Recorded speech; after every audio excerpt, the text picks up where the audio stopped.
कोटा आना सही रहेगा, सही से पढ़ाई नहीं हो पा रही घर पे। हाँ, घर आप कोटा आ सकते हैं, यहाँ पर ऐसी कोई बाउंडेशन है नहीं ना। तो पहले हम इंट्रोडक्शन पार्ट में वो डिस्कस करेंगे, उसके बाद फिर हम इक्विलिब्रियम क्या होता है ये हम आगे डिस्कस करेंगे। तो जो फर्स्ट पार्ट है इस चैप्टर के अंदर वो इंट्रोडक्शन है। तो सबसे पहले यहाँ पर हम डिस्कस करेंगे कि केमिकल रिएक्शन क्या होती है। ठीक है, केमिकल रिएक्शन क्या होती है, किसी भी केमिकल चेंज को जब हम किसी इक्वेशन की फॉर्म में रिप्रेजेंट करते हैं तो उसे हम क्या कहते हैं, केमिकल रिएक्शन। जैसे आपने कहा कि कैल्शियम कार्बोनेट का डिकम्पोजिशन हुआ और उससे क्या बना, कैल्शियम ऑक्साइड और CO2 बना, कार्बन डाइऑक्साइड गैस बना। तो हमने इसको रिएक्शन की फॉर्म में या हमके इक्वेशन की फॉर्म में लिखा। कैल्शियम कार्बोनेट का जो सिंबलिक रिप्रेजेंटेशन है वो क्या लिखेंगे हम, CaCO3। ठीक है, कैल्शियम ऑक्साइड को आप क्या लिखेंगे, CaO। कार्बन डाइऑक्साइड को हम किस तरीके से लिखते हैं, CO2। तो जब हम किसी केमिकल चेंज को किसी सिंबलिक रिप्रेजेंटेशन की फॉर्म में इक्वेशन लिख करके रिप्रेजेंट करते हैं तो वो क्या कहलाता है, केमिकल रिएक्शन कहलाता है। ठीक है, जो लेफ्ट हैंड साइड में लिखते हैं वो रिएक्टेंट, राइट हैंड साइड वाला प्रोडक्ट। ठीक है, केमिकल रिएक्शंस के टाइप कौन कौन से हो सकते हैं, बहुत बेसिक सा है ना ये सब चीजें।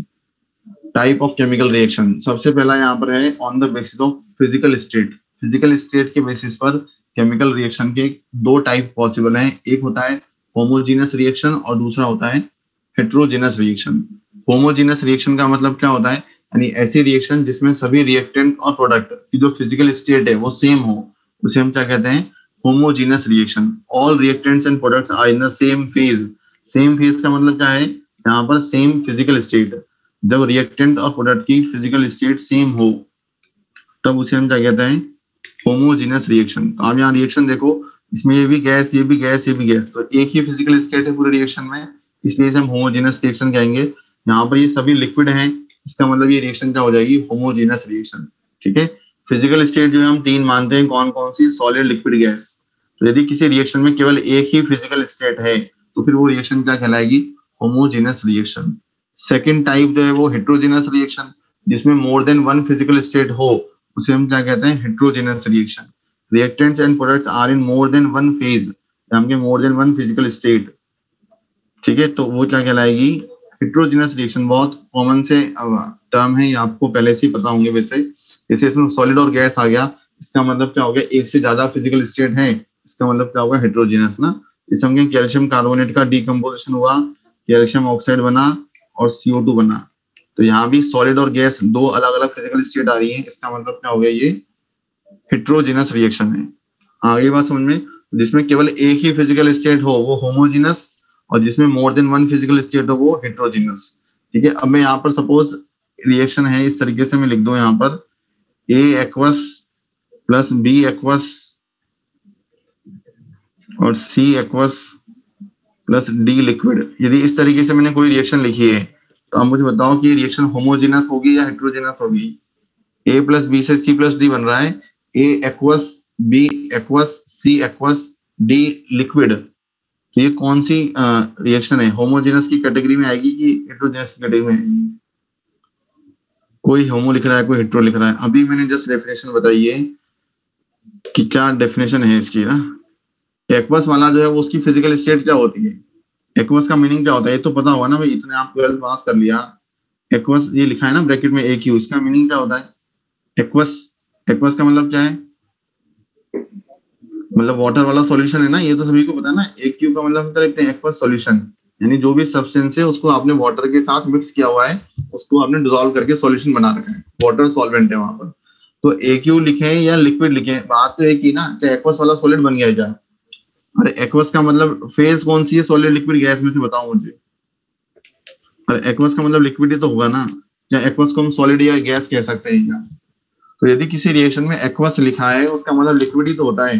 तो यदि ये रिएक्शन इस तरीके से लिखी है, A aqueous, B aqueous, C aqueous और D लिक्विड लिख दिया, तो इस रिएक्शन को आप क्या कंसीडर करेंगे, होमोजेनस रिएक्शन कंसीडर करेंगे।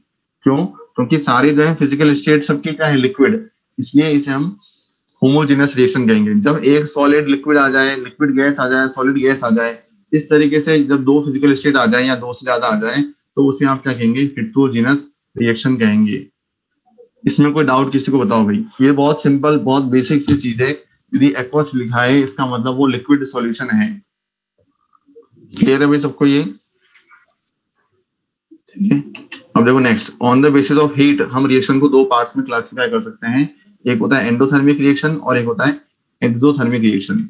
तो हम पहले एंडोथर्मिक रिएक्शन पढ़ते हैं सपोज ना, तो दोनों एक साथ ही लिखे हैं यहाँ। तो चलो पहले एंडोथर्मिक रिएक्शन और एक्सोथर्मिक रिएक्शन क्या होता है, ये हमने केमिकल काइनेटिक्स में भी डिस्कस किया था। ऐसी रिएक्शंस जिसमें हीट रिलीज होती है उसे हम क्या कहते हैं, एक्सोथर्मिक रिएक्शन। जिसमें हीट इवॉल्व हो रही है या हम हीट रिलीज हो रही है उस रिएक्शन को हम कहते हैं एक्सोथर्मिक। एक्सो का मतलब मैंने आपको बताया था, कैसे आप याद रख सकते हैं, जिसमें हीट एग्जिट हो रही है, बाहर निकल रही है, उसे हम क्या कहते हैं, एक्सोथर्मिक रिएक्शन। तो इसको कैसे कैसे रिप्रेजेंट किया जा सकता है, वो यहाँ पर वे ऑफ रिप्रेजेंटेशन यहाँ पर लिखे हुए हैं। आर गिव्स पी, मतलब रिएक्टेंट प्रोडक्ट में कन्वर्ट हो रहा है और साथ में प्लस एक्स किलो कैलोरी लिखा है, मतलब प्रोडक्ट के साथ में यहाँ पर इस तरीके से लिखा है। इसका मतलब क्या हो गया, आर से पी प्लस हीट, ठीक है। इसका मतलब जो रिएक्शन है वो क्या मानी जाएगी, एक्सोथर्मिक रिएक्शन मानी जाएगी, ठीक है। अब्दुल हासिम, देखो अब आएंगे कुछ स्टूडेंट ना, तो वो पूछ रहा है कि कौन सा चैप्टर चल रहा है बताओ। ये जो चैप्टर चल रहा है वो केमिकल इक्विलिब्रियम नाम का चैप्टर चल रहा है, ठीक है ना। इसमें स्लाइड में थोड़ा सा इस बार अलग बनाकर दी है, तो यहाँ पर इसमें चैप्टर का नाम लिखा रहता था अपने हर स्लाइड में, यहाँ कोने पर, यहाँ पर नहीं लिखा हुआ ना। ये जो चैप्टर है वो केमिकल इक्विलिब्रियम है। टाइम से अभी क्लास में लॉग इन कर लें आप ना, टाइम 10:30 का है तो आप उसी टाइम पर आ जाएं। ठीक, तो एक्सोथर्मिक रिएक्शन का मतलब क्या है कि ऐसी रिएक्शन जिसमें हीट रिलीज होती है उसे हम एक्सोथर्मिक रिएक्शन कहते हैं। उससे हम कैसे रिप्रेजेंट कर सकते हैं, इस तरीके से लिखा हो सकता है, R gives P plus heat, या इसे इस तरीके से भी लिखा जा सकता है, R minus heat gives P, ठीक है। तो ये भी एक्सोथर्मिक रिएक्शन को ही रिप्रेजेंट करेगा।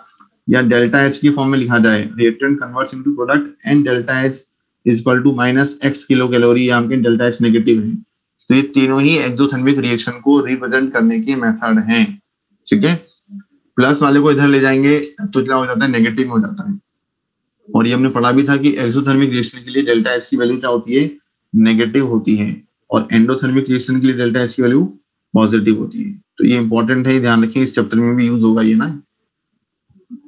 अब इसमें कौन कौन से एग्जांपल्स हैं जो एंडोथर्मिक या एक्सोथर्मिक रिएक्शन के हो सकते हैं, ये पूरी केमिस्ट्री में आप जगह जगह पर पढ़ते रहते हैं, ऑर्गेनिक में, इनऑर्गेनिक में, जहां पर आप कोई रिएक्शन पढ़ते हैं तो फिर वहां पर आप देखते हैं कि वो रिएक्शन एंडोथर्मिक है या एक्सोथर्मिक, ठीक है। इनऑर्गेनिक में भी कई एग्जाम्पल आएंगे, वहां पर भी एंडो एक्सो होगा, ऑर्गेनिक में भी कई जगह एंडो एक्सो आप पढ़ेंगे ना। और हम फिजिकल केमिस्ट्री में भी अभी एक जगह और थर्मोडायनेमिक्स वाला जब चैप्टर पढ़ेंगे तो अगेन एक्सोथर्मिक और एंडोथर्मिक रिएक्शन की डेफिनेशन पढ़ेंगे दोबारा से, जब हम थर्मोडायनेमिक्स वाला चैप्टर पढ़ेंगे, ठीक है। तो वहां पर भी हम कुछ एग्जांपल्स लिखेंगे, कुछ एग्जांपल्स यहाँ लिखे हैं। तो देखो एक्सोथर्मिक रिएक्शन का एग्जांपल लिखा है यहाँ पर, मोस्टली एसोसिएशन रिएक्शंस, यानी ऐसी रिएक्शंस जिसमें कोई एलिमेंट कंबाइन होकर के प्रोडक्ट का फॉर्मेशन करते हैं। तो जनरली जो रिएक्शन होती है वो कौन सी होती है, एक्सोथर्मिक रिएक्शन होती है। जैसे हम कहें N2 और H2 आपस में कंबाइन हो रहे हैं और क्या बनाते हैं, अमोनिया। तो ये जो रिएक्शन है वो रिएक्शन कौन सी है, एक्सोथर्मिक रिएक्शन है ना, delta H is equal to negative. हाँ, हेबर्स प्रोसेस है ये। तो ये रिएक्शन कौन सी है, एक्सोथर्मिक रिएक्शन है। तो आप ये रिएक्शन को अब इनऑर्गेनिक में प्री ब्लॉक में भी पढ़ेंगे ना, यहाँ भी हम इसको डिस्कस करते हैं। तो ये मोस्टली एसोसिएशन या फॉर्मेशन रिएक्शन का मतलब क्या है कि जब कोई एलिमेंट्स कंबाइन होकर के प्रोडक्ट यानी कंपाउंड का फॉर्मेशन करते हैं तो जनरली रिएक्शन क्या होती है, एक्सोथर्मिक होती है। ये ध्यान रखना, मैंने मोस्टली यहाँ पर लिखा हुआ है, ऑल एसोसिएशन रिएक्शन नहीं लिखा हुआ है, मोस्टली लिखा हुआ है। इसका मतलब यहाँ पर एक्सेप्शन पॉसिबल है, ठीक है। नेक्स्ट है कंबस्शन रिएक्शन। जितनी भी कंबस्शन रिएक्शन है वो सारी की सारी क्या होती हैं, एक्सोथर्मिक रिएक्शन होती हैं। कंबस्शन का मतलब क्या होता है, ये हमने मोल कॉन्सेप्ट वाले चैप्टर में डिस्कस किया था। जब भी हम किसी हाइड्रोकार्बन को ऑक्सीजन की एक्सेस में बर्न करते हैं तो वहां पर प्रोडक्ट क्या बनता है, CO2 and H2O. When any hydrocarbon is burned in excess of oxygen, then products formed are CO2 and H2O, and this process is called as combustion reaction.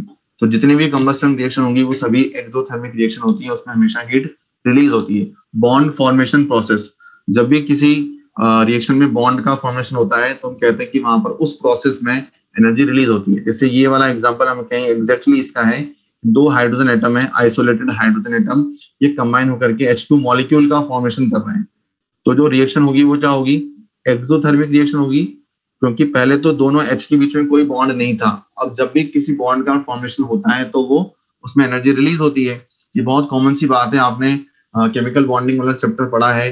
जब हम किसी बॉन्ड को ब्रेक करेंगे तो एनर्जी देनी पड़ेगी, तो जब किसी बॉन्ड का फॉर्मेशन होगा तो मतलब एनर्जी रिलीज हो रही होगी, क्योंकि बॉन्ड फॉर्मेशन और बॉन्ड डिसोसिएशन दोनों एक दूसरे के अपोजिट प्रोसेस है ना। बॉन्ड को डिसोसिएट करने के लिए एनर्जी देनी पड़ेगी, तो मतलब वो प्रोसेस तो क्या हो जाएगा, एंडोथर्मिक। लेकिन जब बॉन्ड का फॉर्मेशन हो रहा है, बॉन्ड बन रहा है, तो एनर्जी रिलीज होगी, तो वो प्रोसेस क्या होगा, एक्सोथर्मिक प्रोसेस होगा। नेक्स्ट यहाँ लिखा है फ्रीजिंग। फ्रीजिंग का मतलब जब किसी लिक्विड को हम सॉलिड में कन्वर्ट करते हैं तो वो प्रोसेस क्या कहलाता है, फ्रीजिंग। कंडेंसेशन, ठीक है, conversion of less stable allotrope to more stable allotrope, ये भी मैं समझा रहा हूँ, दोनों एक साथ हम समझेंगे।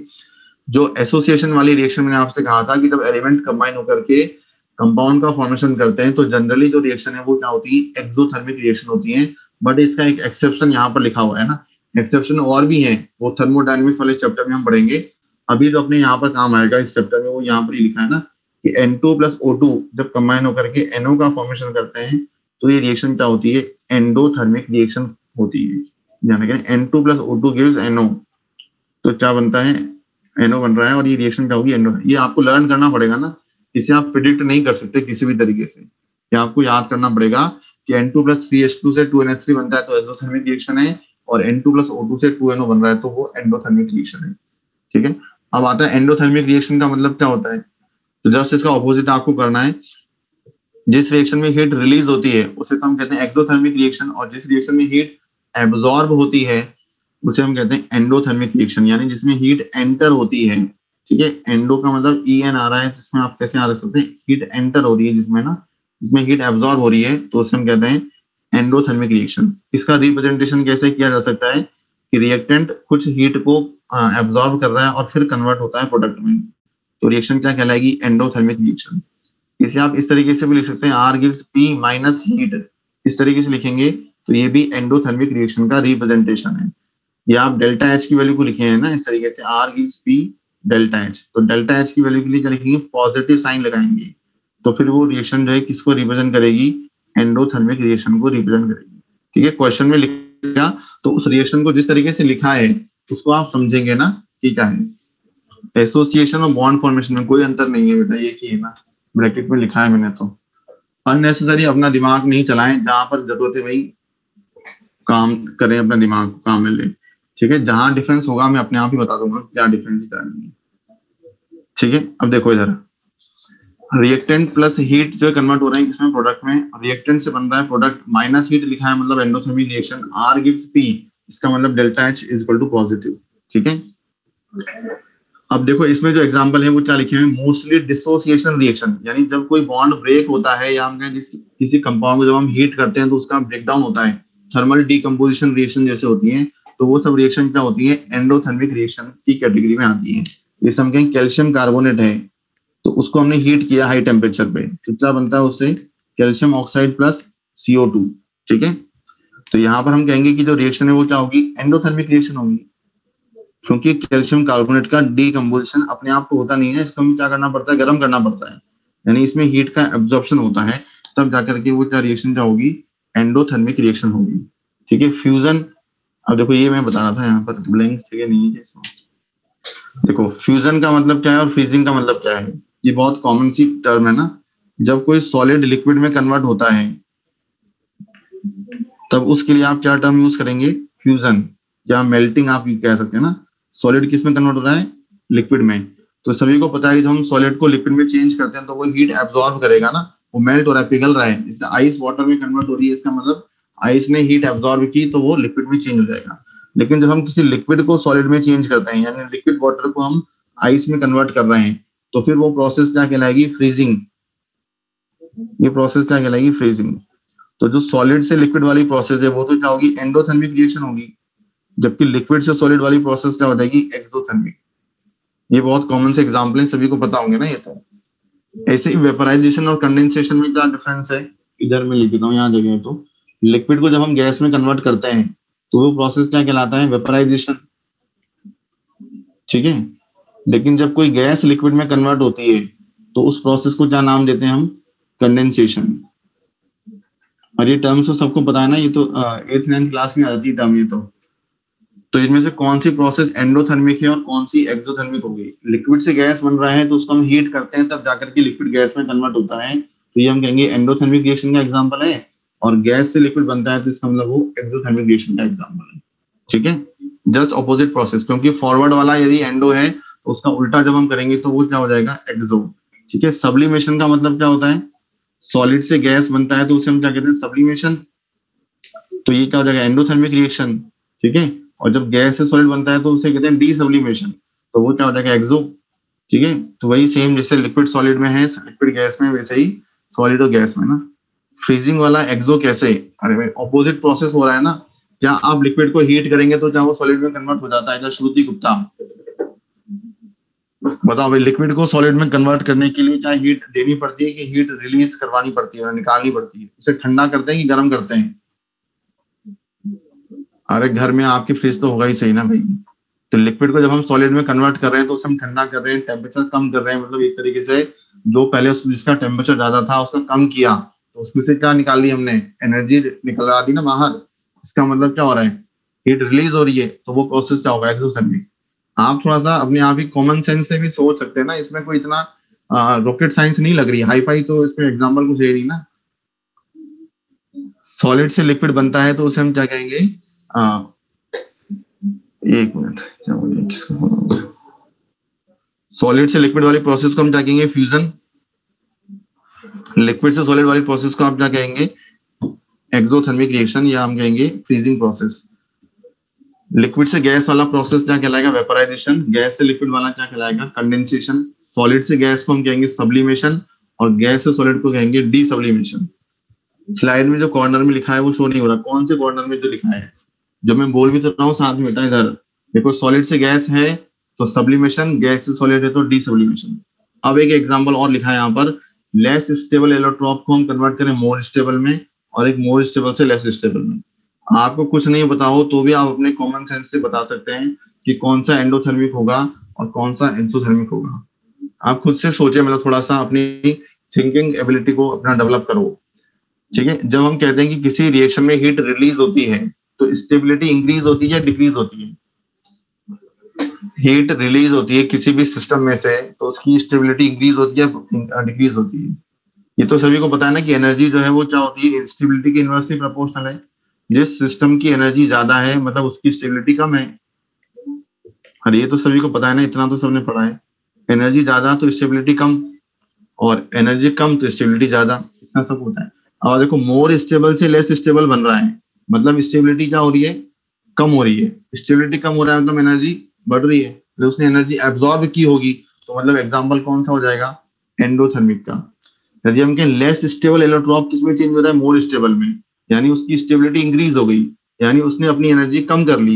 एनर्जी कम कर ली मतलब उसने अपनी एनर्जी रिलीज कर दी। इसका मतलब रिएक्शन क्या हो जाएगी, एक्सोथर्मिक रिएक्शन। वापस से सुनना ध्यान से, हम कह रहे हैं कि लेस स्टेबल वाला कन्वर्ट हुआ मोर स्टेबल एलोट्रॉप में, तो उसने अपनी स्टेबिलिटी को क्या किया है, इंक्रीज। स्टेबिलिटी इंक्रीज की है मतलब उसने अपनी एनर्जी को क्या कर दिया, डिक्रीज। उसने अपनी एनर्जी कम कैसे की होगी, एनर्जी को रिलीज कर दिया होगा, मतलब कन्वर्जन क्या होगा, exothermic process. Less more stable वाला लेस स्टेबल में चेंज हो गया, मतलब उसने अपनी स्टेबिलिटी को कम कर लिया। स्टेबिलिटी कम कर लिया मतलब उसकी एनर्जी क्या हो गई होगी, इंक्रीज। एनर्जी इंक्रीज कैसे होगी, उसने एनर्जी एब्जॉर्ब की होगी। एनर्जी को एब्जॉर्ब करने वाला प्रोसेस कौन सा हो गया, एंडोथर्मिक रिएक्शन। ठीक है, तो इस तरीके से आपको कुछ लर्न करने की जरूरत नहीं है, अपन बहुत सिंपल अपने बेसिक कॉमन सेंस से बता सकते हैं कि कौन सा प्रोसेस यहाँ पर स्टेबल के हिसाब से कौन सा एंडोथर्मिक है, कौन सा एक्सोथर्मिक है।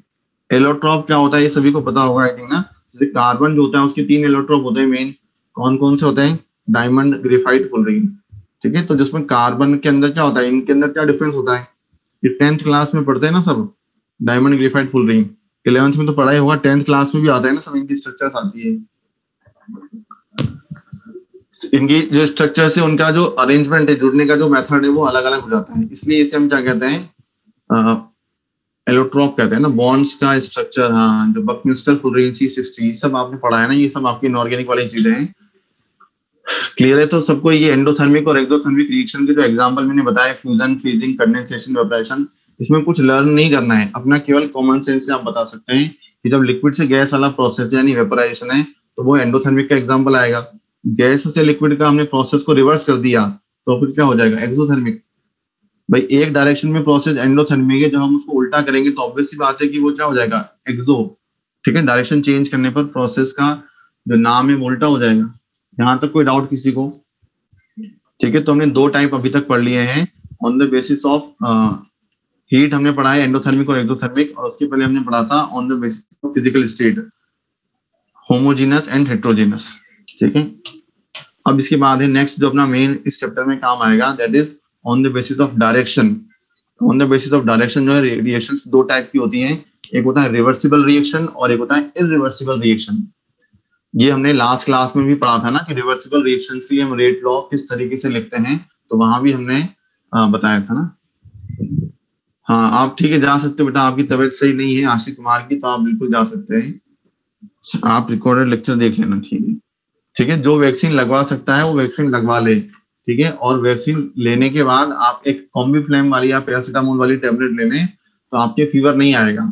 ठीक है, जनरली नहीं आता वैसे तो, लेकिन आपके आने की चांसेस लग रहे हैं, आपको वीकनेस है तो आप कॉम्बीफ्लेम या पैरासीटामोल कालपोल वाली टेबलेट ले लो तो उससे नहीं आएगा। जनवरी में ही लगवा ली, बहुत अच्छी बात है। जनवरी में कैसे लगे तुम्हारे इतनी जल्दी? गवर्नमेंट ने परमिशन बाद में दी है। रेट लो केमिकल काइनेटिक्स के अलावा भी यूज होता है। हाँ बिल्कुल यूज होगा, रेट लो नहीं होगा, यहाँ पर law of mass action use होगा, मतलब रेट का इक्वेशन तो बोलेंगे ही सही ना। मेडिकल, अच्छा 45 प्लस होगा, तो ये बोल रहा है कि जिसने जनवरी में वैक्सीन लगवा ली वो 45 प्लस एज का होगा।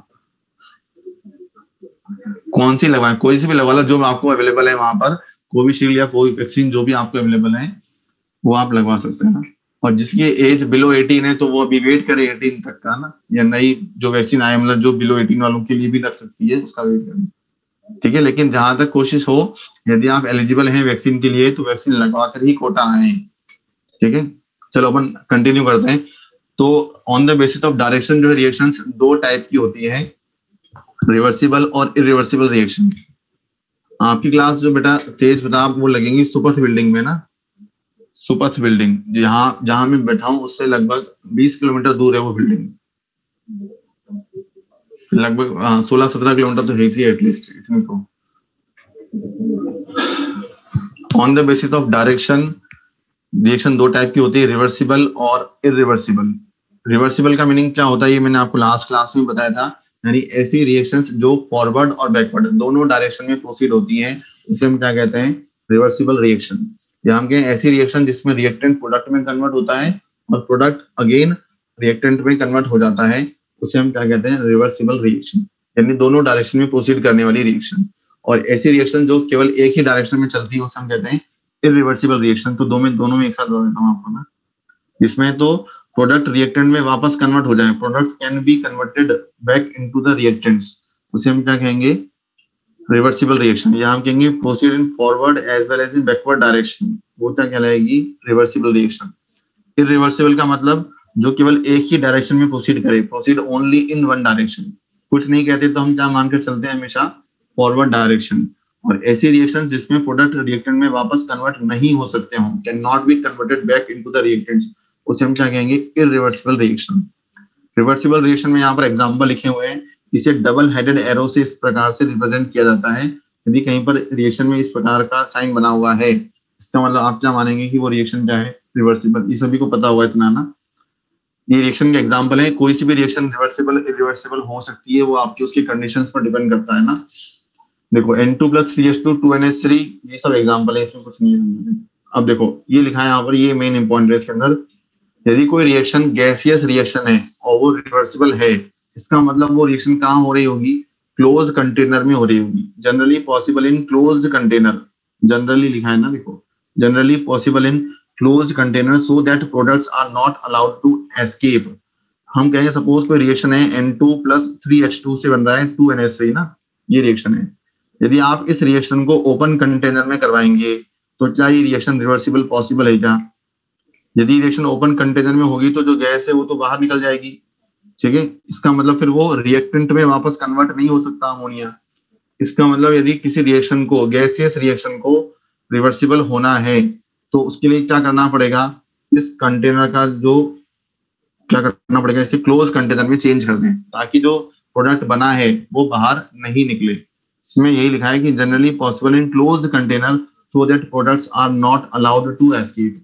तो ऐसी कोई रिएक्शन है जिसमें गैस इन्वॉल्व हो रही है या कोई लिक्विड ऐसा है जो वॉलेटाइल है, जिसमें वेपर्स बनती हैं, तो फिर उसको आपको क्लोज कंटेनर में कराएंगे, तभी वो रिएक्शन क्या होगी, रिवर्सिबल रिएक्शन होगी।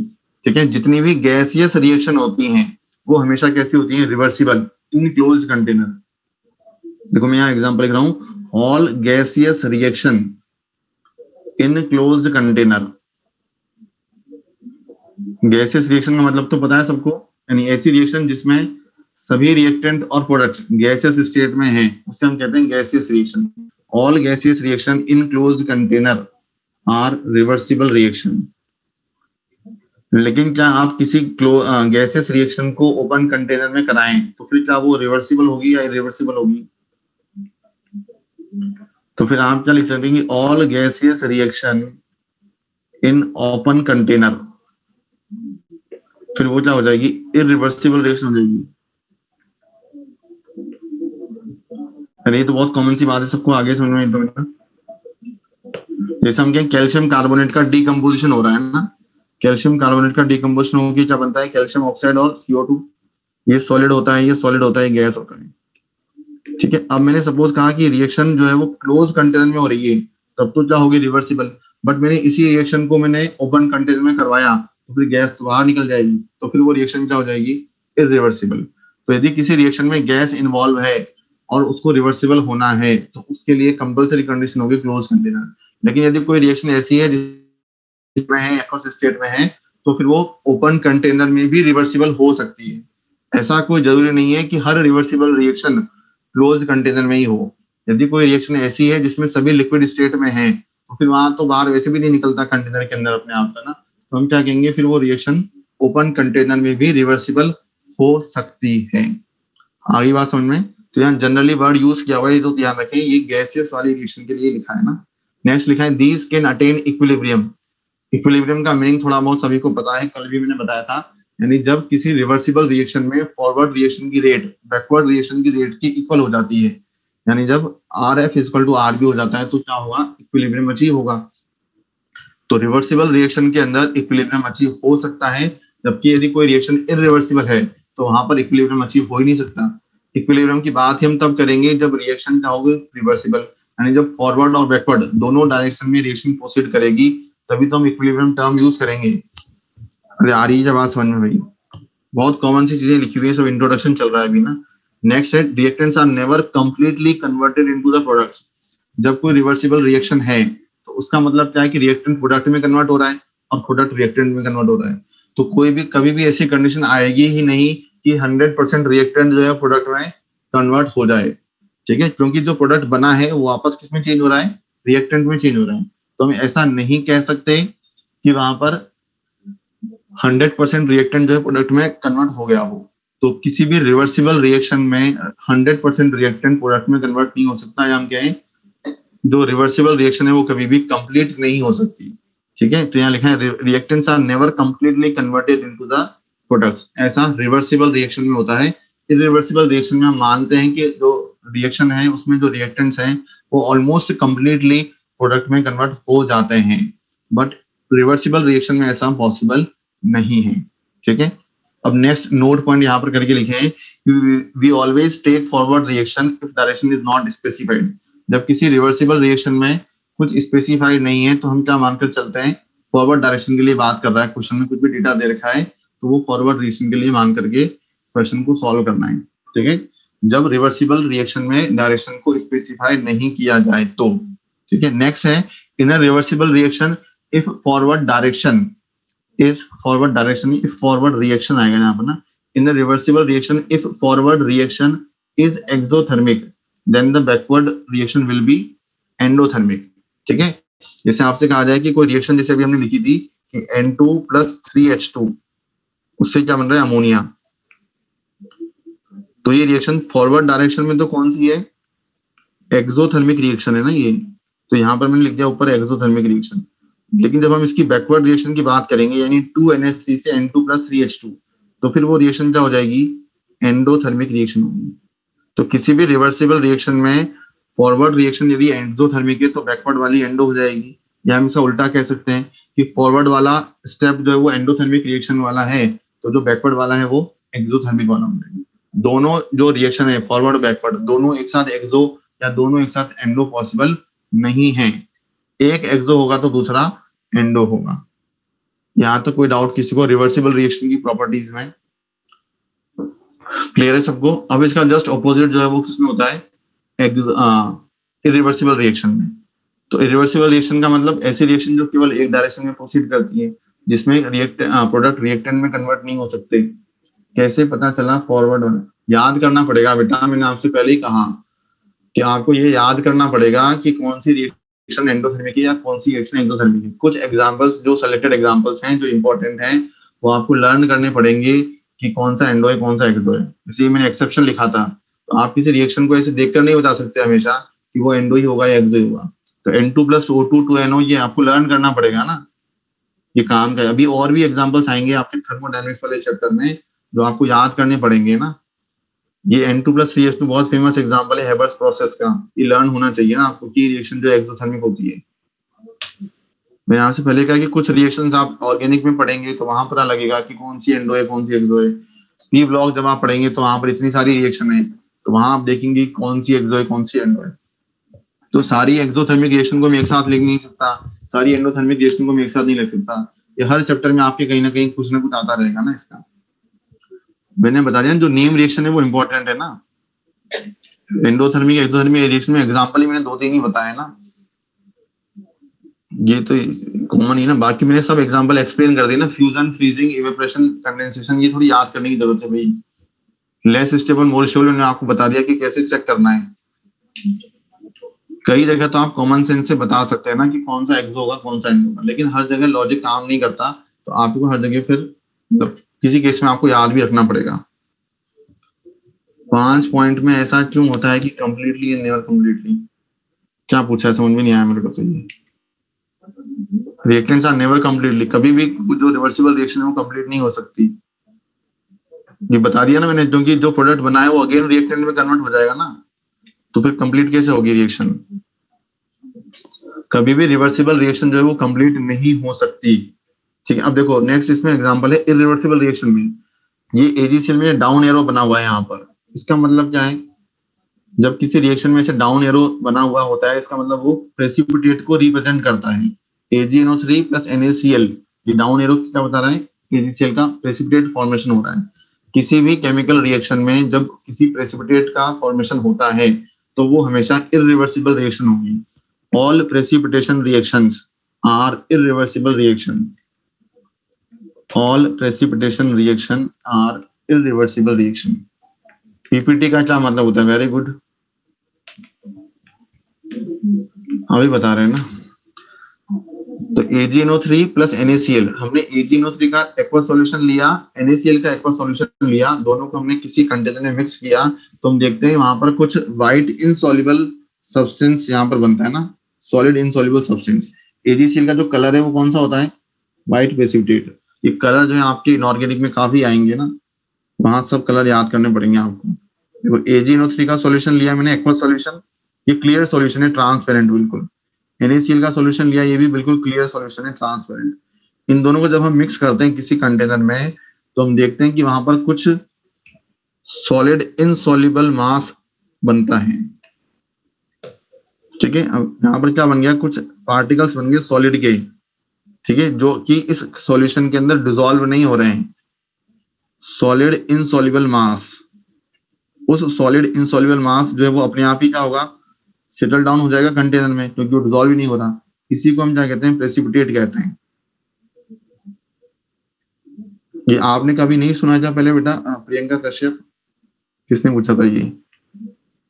इतने आपने पूरी केमिस्ट्री पढ़ ली, पीपीटी कहीं ना कहीं तो आया ही होगा। हाँ ठीक है, जब हम किसी दो कंटेनर में दो रिएक्टेंट को मिक्स किया हमने और वहां पर कुछ सॉलिड इनसॉल्युबल मास बनता है, सब्सटेंस बनता है, तो उसे हम क्या कहते हैं? प्रेसिपिटेट कहते हैं ना। प्रेसिपिटेट इनसॉल्युबल होने की वजह से कोई रिएक्शन नहीं करता, ऐसा हम नहीं कह सकते। ठीक है, हम यहाँ पर कहेंगे जो प्रेसिपिटेट है वो अगेन रिएक्टेंट में कन्वर्ट नहीं होता, इसलिए हम कहते हैं कि जो भी प्रेसिपिटेशन रिएक्शन है, यानी जिस रिएक्शन में प्रेसिपिटेट का फॉर्मेशन होता है, उस रिएक्शन को हम क्या कहते हैं? इरिवर्सिबल रिएक्शन, क्योंकि अगेन बैकवर्ड डायरेक्शन में रिएक्शन प्रोसीड नहीं करेगी।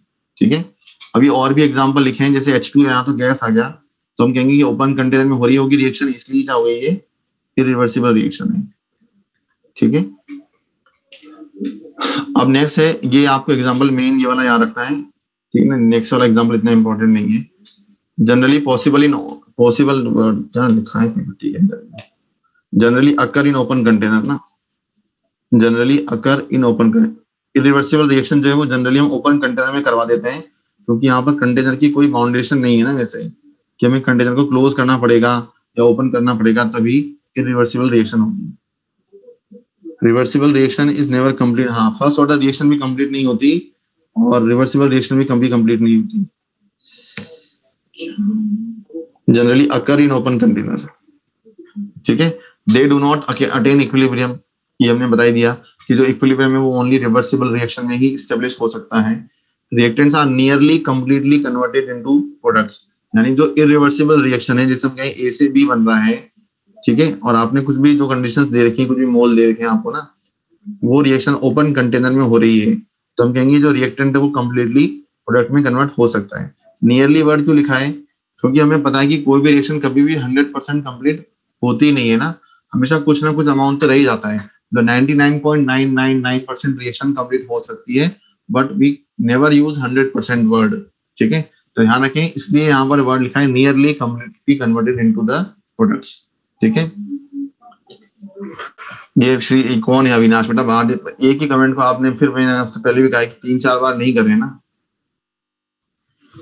Reactants are nearly completely converted into the products in irreversible reaction generally, ठीक है। 100% हम कभी वर्ड यूज नहीं करते, हम कहते हैं कि 99.99% रिएक्शन कंप्लीट हो सकती है, ठीक है। ये क्लियर हो गया। अब इसके बाद अपना यहाँ तक कोई डाउट किसी को टाइप ऑफ रिएक्शंस में, हमने तीन बेसिस पर अलग टाइप पढ़े हैं ना, endothermic, exothermic, reversible, irreversible reaction, ठीक है। और दूसरा हमने पढ़ा है, सबसे पहला वाला कौन सा पढ़ा था, हाँ हेमोजेनस हेटेरोजेनस। ये वो जो न्यूट्रलाइजेशन वाले एग्जांपल बेटा हम आयनिक इक्विलिब्रियम में डिस्कस करेंगे, तो मैंने वो यहाँ पर नहीं लिखे हैं। कुछ एग्जांपल्स रिवर्सिबल और इरिवर्सिबल के, वो क्यों रिवर्सिबल या क्यों इरिवर्सिबल है, इसे हम आयनिक इक्विलिब्रियम में समझेंगे। तो फिर आपको याद नहीं करना पड़ेगा कौन सा रिवर्सिबल है, इरिवर्सिबल है, ठीक है। तो सारे एग्जांपल्स मैंने आपसे कहा एक जगह इंक्लूड नहीं किए जा सकते ना, मॉड्यूल में 6 पॉइंट अभी जो पढ़ रहे हैं बेटा वो देखो आप ना, जो लिखा है वो सब, ठीक। अब देखो नेक्स्ट, अब इक्विलिब्रियम क्या होता है वो हम डिस्कस करेंगे ना। तो देखो केमिकल इक्विलिब्रियम की सबसे इंपॉर्टेंट प्रॉपर्टी क्या है, मतलब किसी भी रिवर्सिबल रिएक्शन के अंदर जो प्रॉपर्टी है वो क्या है, कि वो रिवर्सिबल रिएक्शन अपने आप ही इक्विलिब्रियम को अचीव करती है। जब भी आप किसी रिवर्सिबल रिएक्शन को, हमके गैसेस रिएक्शन को क्लोज कंटेनर में करवाते हैं, तो उसमें कुछ टाइम बाद अपने आप ही इक्विलिब्रियम एस्टेब्लिश हो जाता है। हमें कुछ चेंज नहीं करना, कुछ नहीं करना उसमें। आपने किसी क्लोज कंटेनर में गैसेस रिएक्शन को स्टार्ट करके छोड़ दिया, अपने आप ही उसमें कंटेनर में थोड़ी देर बाद इक्विलिब्रियम एस्टेब्लिश हो जाएगा, ठीक है। तो यहाँ पर लिखा है the most important property of a reversible reaction is that it always attains a state of equilibrium, it always attain a state of chemical equilibrium, ठीक है। तो किसी भी केमिकल रिवर्सिबल रिएक्शन के अंदर हमेशा अपने आप ही इक्विलिब्रियम एस्टेब्लिश हो जाएगा, अपने आप, ठीक है, स्पॉन्टेनियस। अब आप इसको देखो कि अब ये स्टूडेंट कई बार ये कंफ्यूज होते हैं कि कब हमें केमिकल इक्विलिब्रियम टर्म यूज करनी है और कब आयनिक इक्विलिब्रियम टर्म यूज करनी है ना। तो हम जैसे कहें कोई रिएक्शन लिखी हमने N2+3H2 से बन रहा है 2NH3, तो इस रिएक्शन में जो इक्विलिब्रियम एस्टेब्लिश होगा उसे हम कहेंगे केमिकल इक्विलिब्रियम।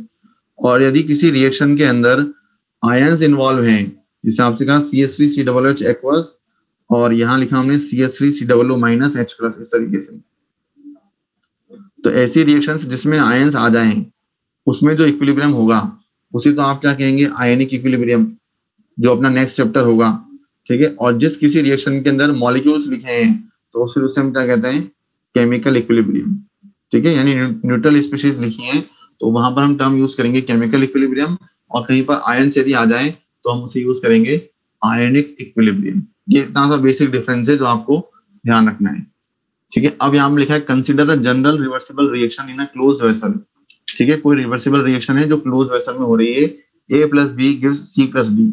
यहाँ पर RF और RB लिखा है, इसका क्या मीनिंग है, ये हमने कल पढ़ा था। आर एफ का मतलब है रेट ऑफ फॉरवर्ड रिएक्शन और आर बी का मतलब होता है रेट ऑफ बैकवर्ड रिएक्शन। ठीक है, आर एफ का मतलब क्या है, rate of forward reaction, R B का मतलब है रेट ऑफ बैकवर्ड रिएक्शन। अब ये ग्राफ को यहाँ पर एक्सप्लेन किया हुआ है, तो आप देखो यहाँ पर t इक्वल टू 0 जो ग्राफ बना हुआ है किसके बीच में बना हुआ है, रेट और टाइम के बीच में ना, ये रेट है यहाँ पर y एक्सिस पर और इधर क्या है टाइम, रेट और टाइम के बीच में ग्राफ बना, यहाँ पर चाहे t इक्वल टू 0। अब अपना केमिकल काइनेटिक्स वाला आप कॉन्सेप्ट यहाँ पर अप्लाई कर सकते हैं। हमने क्या पढ़ा था कि किसी भी रिएक्शन की जो रेट होती है वो रिएक्टेंट की कंसंट्रेशन के डायरेक्टली प्रोपोर्शनल होती है। तो फॉरवर्ड रिएक्शन की जो रेट है वो ए और बी की कंसंट्रेशन के प्रोपोर्शनल होगी, अरे होगी कि नहीं होगी। फॉरवर्ड रिएक्शन की rate is proportional to concentration of reactant, और बैकवर्ड रिएक्शन की रेट आप लिखेंगे तो कल ही पढ़ा है हमने ना, ये आर बी प्रोपोर्शनल टू क्या होगा, सी और डी की कंसंट्रेशन। इसका मतलब क्या है कि जब स्टार्टिंग में हमने यदि ए और बी का अमाउंट लिया है कुछ ना कुछ, ठीक है, तो जो रेट ऑफ फॉरवर्ड रिएक्शन है उसकी रेट क्या होगी, मतलब जो स्पीड है वो क्या होगी, ज्यादा होगी। लेकिन जब टी इक्वल टू 0 है तब प्रोडक्ट का अमाउंट क्या रहेगा, 0, सीओडी का अमाउंट 0 है, तो जो बैकवर्ड रिएक्शन है उसकी रेट भी क्या होगी, 0। तो बैकवर्ड रिएक्शन ग्राफ तो 0 से स्टार्ट होगा और फॉरवर्ड रिएक्शन ग्राफ जो मैक्सिमम से स्टार्ट होगा। जैसे जैसे रिएक्शन प्रोसीड होती है तो हमें पता है कि जो रिएक्टेंट है उसका अमाउंट कम होता जाता है, यानी ए और बी का अमाउंट धीरे धीरे कम होता जाएगा। ठीक है, ए और बी का अमाउंट कम होता जाएगा, इसका मतलब रेट ऑफ फॉरवर्ड रिएक्शन जो है वो कम होती जाएगी, क्योंकि हमने पढ़ा है केमिकल काइनेटिक्स का कॉन्सेप्ट है ना कि जैसे जैसे रिएक्शन प्रोसीड होगी तो जो रिएक्टेंट है उसका अमाउंट कंज्यूम होगा, तो रिएक्टेंट्स की कंसंट्रेशन डिक्रीज होगी, तो जो फॉरवर्ड रिएक्शन की रेट कम होती जाएगी। तो जो ग्राफ है वो इस तरीके से जा रहा है नीचे की तरफ ना, तो फॉरवर्ड रिएक्शन रेट स्टार्टिंग में सबसे ज्यादा होगी, उसके बाद धीरे धीरे क्या होती जाएगी, कम होती जाएगी। ठीक है, और बैकवर्ड रिएक्शन की रेट में क्या चेंज होगा, फॉरवर्ड तो प्रोडक्ट के लिए लिखते हैं, क्या आपने मन से कुछ भी दिमाग लगा रहे हो, आर बी प्रोपोर्शनल टू सी और डी। हम क्या लिखेंगे यहाँ पर, जैसे जैसे रिएक्शन प्रोसीड होगी तो ए और बी का अमाउंट तो कंज्यूम होगा और सी और डी का अमाउंट फॉर्म होगा, तो सी और डी की जो कंसंट्रेशन है वो इंक्रीज होती जाएगी। जैसे जैसे सी और डी का अमाउंट या कंसंट्रेशन इंक्रीज होगी तो रेट ऑफ बैकवर्ड रिएक्शन क्या होगी, इंक्रीज। स्टार्टिंग में सी और डी का अमाउंट चाहे 0 तो बैकवर्ड रिएक्शन की रेट भी चाहे 0। जैसे जैसे रिएक्शन प्रोसीड होगी तो प्रोडक्ट या अमाउंट या कंसंट्रेशन क्या होगा, इंक्रीज, तो बैकवर्ड रिएक्शन जो रेट है वो भी जाओगी इंक्रीज। ठीक है, अब कुछ टाइम बाद अपने आप ही उसमें एक ऐसी कंडीशन आ जाती है जिस टाइम पर फॉरवर्ड रिएक्शन की रेट और बैकवर्ड रिएक्शन की रेट इक्वल हो जाती है, उस कंडीशन को ही हम क्या नाम देते हैं, इक्विलिब्रियम। ठीक है, जिस कंडीशन पर फॉरवर्ड और बैकवर्ड रिएक्शन की रेट इक्वल हो जाए उसे हम क्या नाम देते हैं, इक्विलिब्रियम कंडीशन या इक्विलिब्रियम स्टेट। ठीक है, तो यहाँ लिखा है एट इक्विलिब्रियम स्टेट क्या होगा, rate of forward reaction is equal to rate of backward reaction. ठीक है, तो स्टार्टिंग में आप ध्यान रखेंगे rate of forward reaction maximum है, रेट ऑफ बैकवर्ड रिएक्शन 0 है, मिनिमम है। ठीक है, जैसे जैसे रिएक्शन प्रोसीड होगी फॉरवर्ड डायरेक्शन में अपने आप हम क्या मानेंगे, कुछ भी नहीं कहा तो हम क्या कहेंगे कि रिएक्टेंट प्रोडक्ट में कन्वर्ट होगा, तो ए और बी का अमाउंट कम होगा तो फॉरवर्ड रिएक्शन रेट कम होती जाएगी, तो ग्राफ नीचे की तरफ जाएगा, ये वाला ग्राफ ना, ये वाला ग्राफ नीचे की तरफ। जैसे जैसे सी और डी का अमाउंट या कंसंट्रेशन इंक्रीज होगा तो rate of backward reaction increase होगी। ठीक है, एक ऐसा टाइम आएगा जब वो दोनों इक्वल हो जाते हैं, उस पॉइंट को या उस स्टेट को हम क्या कहते हैं, इक्विलिब्रियम स्टेट कहते हैं। ठीक है, यानी हम कह सकते हैं कि इक्विलिब्रियम स्टेट पर रेट ऑफ फॉरवर्ड रिएक्शन यानी R F is equal to rate of backward reaction equal to R B. ठीक है, ये हमने कल भी पढ़ा था। या इसको हम और किस तरीके से लिख सकते हैं, rate of formation of product, forward reaction में क्या हो रहा है, प्रोडक्ट का फॉर्मेशन हो रहा है, तो हम कहेंगे rate of formation of product is equal to rate of dissociation of product, या हम rate of formation of reactant भी आप कह सकते हैं ना। जिस रेट से प्रोडक्ट का फॉर्मेशन हो रहा है उसी रेट से प्रोडक्ट का डिसोसिएशन भी हो रहा है, तो वो क्या कहलाएगा, इक्विलिब्रियम स्टेट कहलाएंगे। ठीक है, हाँ ग्राफ नहीं समझ आया, क्या समझ में नहीं आया बेटा, इतना तो समझा दिया। आर एफ डिक्रीज इसलिए हो रहा है ना क्योंकि ए बी कम हो रहा है, यही तो लिखा है बेटा मैंने, देखो इधर ए और बी का अमाउंट धीरे धीरे कम होता जाएगा, और हमने ये केमिकल काइनेटिक्स जिसने केमिकल काइनेटिक्स समझ में नहीं आया ना तो उसे फिर ये ग्राफ भी समझ में नहीं आएगा। केमिकल काइनेटिक्स पढ़ा है जिसने खुद ने घर पर, तो उसे समझ में आएगा ना कि जैसे जैसे रिएक्टेंट की कंसंट्रेशन कम होती है तो जो रेट है वो भी कम होती जाएगी, क्योंकि rate is directly proportional to concentration.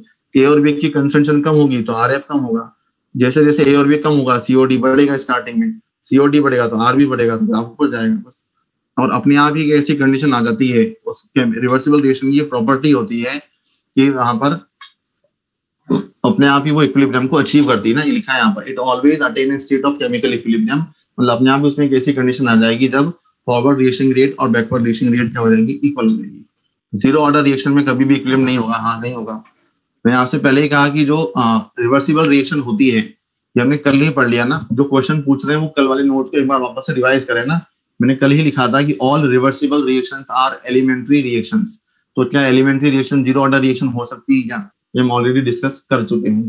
तब नॉर्मल सी बात है कि किसी भी रिवर्सिबल रिएक्शन की ऑर्डर जीरो नहीं आएगी। रेट ऑफ बैकवर्ड रिएक्शन में तो सी और डी रिएक्टेंट्स हो जाएंगे, तो उनकी रेट को कम होना चाहिए। अरे क्या दिमाग लगा रहे हो तुम यार, तुम्हें एक बार में कोई चीज समझ में नहीं आती। अरे जब आप ये कल लिखा था कि नहीं लिखा था कनक शर्मा, कल वाला नोट्स रिवाइज करो वापस से। ये डाउट कल क्यों नहीं आया आपको कि सीओडी तो प्रोडक्ट है, फिर हमने क्यों लिख दिया। जब हमने कहा कि जो फॉरवर्ड रिएक्शन की रेट हम लिख रहे हैं तो हम क्या लिखते हैं जनरल, मैं आपसे कहा था कि केमिकल काइनेटिक्स की फर्स्ट क्लास को आप रिवाइज करो ना सबसे पहले, किसी को कुछ नहीं पता है अभी तक इतना सा पढ़ना। रेट इज इक्वल टू के कंसंट्रेशन लिखते हैं, यहाँ कंसंट्रेशन किसकी लिखते हैं, रिएक्टेंट की लिखते हैं, प्रोडक्ट की लिखते हैं। जनरल एक्सप्रेशन में क्या लिखते हैं, रिएक्टेंट्स की लिखते हैं। तो जब हम फॉरवर्ड रिएक्शन की रेट लिख रहे हैं तो हम ए और बी को रिएक्टेंट मान रहे हैं, तो यहाँ लिखेंगे। जब हम बैकवर्ड रिएक्शन की रेट लिख रहे हैं तो सी और डी को रिएक्टेंट मानेंगे, तो हमने बैकवर्ड रिएक्शन की रेट को सी और डी की कंसंट्रेशन की प्रोपोर्शन लिखा है। ये मैं कल ही बता चुका हूँ, एक ही चीज को बार बार कितनी बार बताया जाए। अब देखो नेक्स्ट एम रिएक्टेंट आएगा ना, क्या लिखा है। अब देखो नेक्स्ट इसमें है यहाँ पर characteristics of equilibrium, chemical equilibrium की क्या कैरेक्टरिस्टिक है। तो सबसे मेन कैरेक्टरिस्टिक क्या है इसका कि जब भी किसी रिएक्शन में, रिवर्सिबल रिएक्शन में इक्विलिब्रियम एस्टेब्लिश होता है तो रिएक्टेंट और प्रोडक्ट की जो कंसंट्रेशन है वो क्या हो जाती है, कांस्टेंट हो जाती है, वो चेंज होना बंद हो जाती है। The concentration of the reactants and products do not change with time at the equilibrium. Eight equilibrium concentration of reactant and product remain constant. At equilibrium, concentration of reactant and product remain constant. They do not change with the time.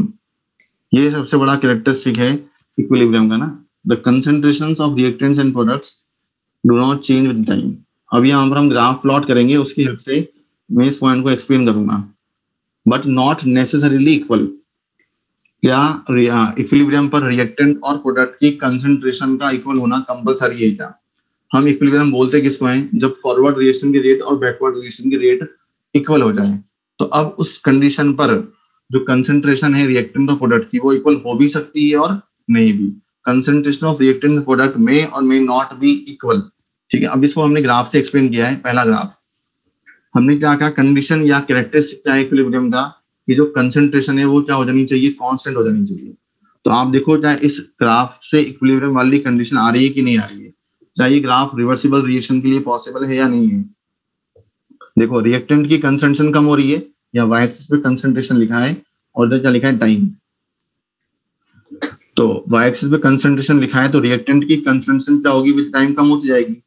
एक time ऐसा आता है जब reactant की concentration क्या हो जाती है, कांस्टेंट हो जाती है, it does not change with time, ठीक है। प्रोडक्ट की कंसंट्रेशन स्टार्टिंग में टी इक्वल टू 0 पर क्या होगी, 0। अब वहां पर कुछ स्टार्टिंग में धीरे धीरे कंसंट्रेशन प्रोडक्ट बनने लगता है, तो हम कहेंगे प्रोडक्ट की कंसंट्रेशन इंक्रीज होगी, तो धीरे धीरे कंसंट्रेशन इंक्रीज होगी। तो यहाँ पर अब रिएक्टेंट प्रोडक्ट दोनों की जो कंसंट्रेशन है आफ्टर सम टाइम कांस्टेंट हो जाती है। जब रिएक्टेंट और प्रोडक्ट दोनों की कंसंट्रेशन कांस्टेंट हो गई, इसका मतलब उस रिएक्शन में इक्विलिब्रियम एस्टेब्लिश हो गया। तो ये इस वर्टिकल लाइन के इस साइड, यहाँ पर ये इधर क्या है, यहाँ पर इक्विलिब्रियम है और पहले इधर इक्विलिब्रियम नहीं है, ये ध्यान रखें। तो क्या इस इक्विलिब्रियम कंडीशन पर रिएक्टेंट और प्रोडक्ट का जो कंसंट्रेशन है क्या वो इक्वल है क्या।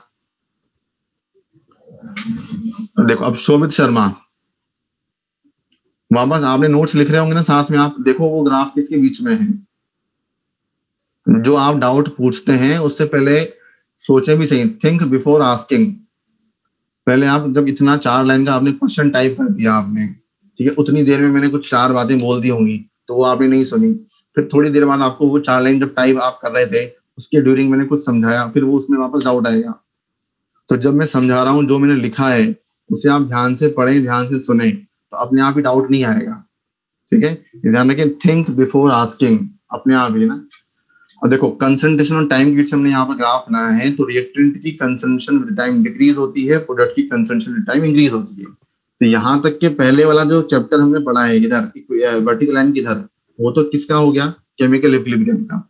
जब रिएक्टेंट और प्रोडक्ट की कंसंट्रेशन रिवर्सिबल रिएक्शन में कांस्टेंट हो गई, उसका मतलब क्या है, रिएक्टेंट और प्रोडक्ट की कंसंट्रेशन कांस्टेंट हो गई इक्विलिब्रियम पर, इसका मतलब क्या हो गया,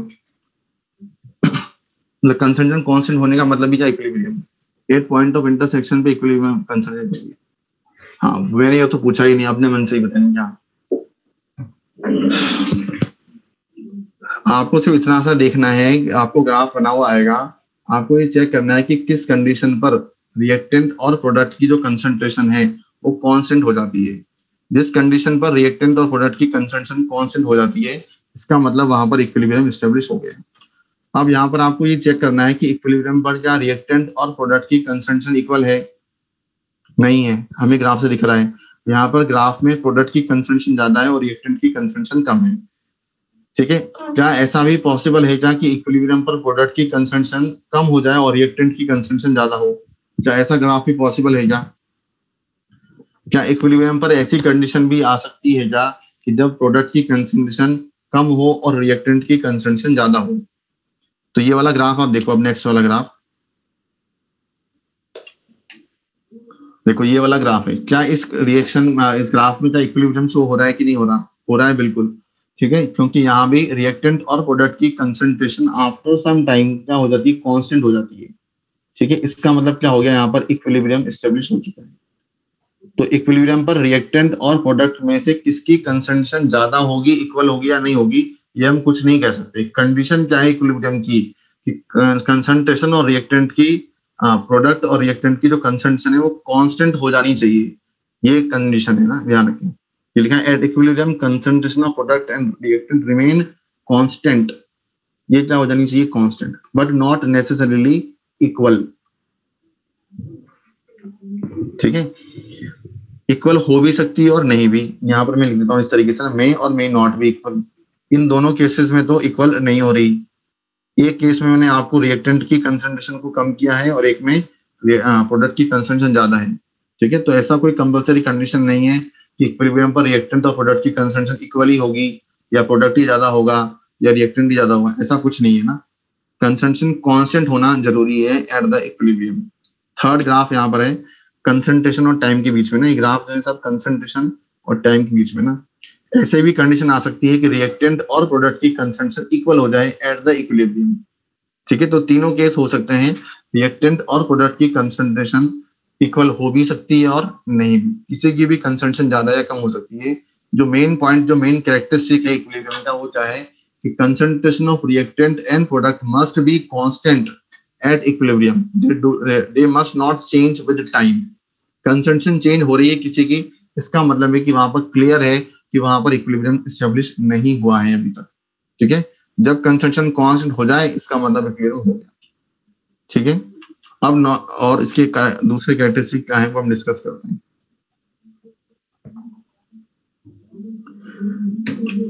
कैरेक्टरिस्टिक्स ऑफ इक्विलिब्रियम, एक मिनट देखो, सबसे जो कैरेक्टरिस्टिक था वो ये ना, जो रेड वाला ये आप पढ़ो सबसे पहले ना, कि इक्विलिब्रियम पर कोई भी मेजरेबल प्रॉपर्टी जो है वो क्या हो जाती है, कांस्टेंट हो जाती है।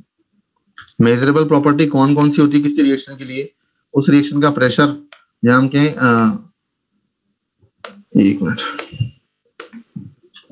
The measurable properties of the reaction of the system like temperature, concentration, colour, density, या हम कह सकते हैं प्रेशर, या आप कह सकते हैं वॉल्यूम, कोई भी मेजरेबल प्रॉपर्टी वो सभी कांस्टेंट हो जानी चाहिए एट द इक्विलिब्रियम, या हम कहें जब वो कांस्टेंट हो जाती है तब अपने आप ही इक्विलिब्रियम एस्टेब्लिश हो जाता है। The measurable properties of the system like temperature, pressure, volume, concentration, colour, density etcetera do not undergo any change with time at the chemical equilibrium conditions. ठीक है, तो केवल कंसंट्रेशन का ही कांस्टेंट होना कंपलसरी नहीं है, जितने भी मेजरेबल प्रॉपर्टीज हैं उन सभी का कांस्टेंट होना कंपलसरी है। इक्विलिब्रियम पर किनमें से किसी भी पैरामीटर में कोई चेंज हो रहा है, हम के टेम्परेचर कांस्टेंट नहीं है, प्रेशर कांस्टेंट नहीं है, इसका मतलब वहां पर इक्विलिब्रियम नहीं है। फिर टेम्परेचर वेरिएबल है या प्रेशर या वॉल्यूम वेरिएबल है, इसका मतलब वहां पर इक्विलिब्रियम नहीं होगा। इक्विलिब्रियम पर सभी चीजों का, सभी पैरामीटर्स का कांस्टेंट होना कंपलसरी है जो भी मेजरेबल है उनका।